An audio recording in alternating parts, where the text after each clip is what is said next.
How long do you think some world leaders have been corrupt?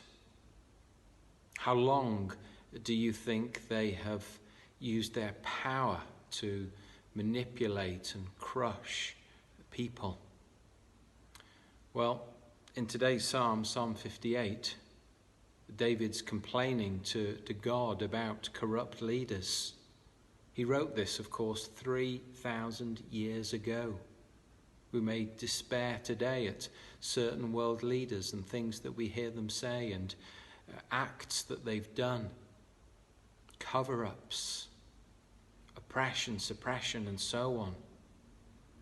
And yet here to David, as he is concerned about these leaders that are corrupt, and rightly so, we should.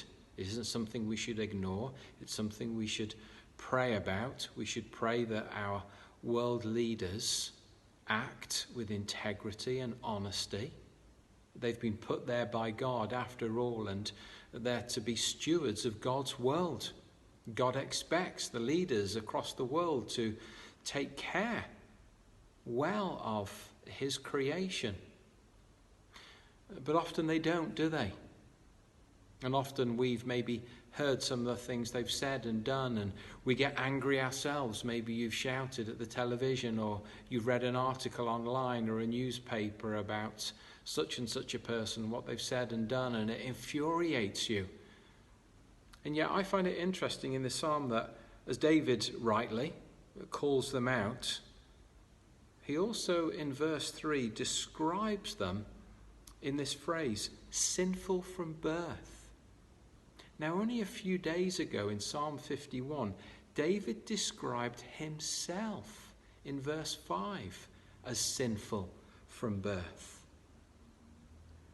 And it's always a good reminder when we perhaps accuse or point fingers of accusation at others who are wrong and are doing dreadful things, that we remind ourselves of God's mercy to us, how he's rescued us, saved us, loved us, forgiven us. Otherwise, we also would be capable of doing the worst of things. It's so essential that we never forget that.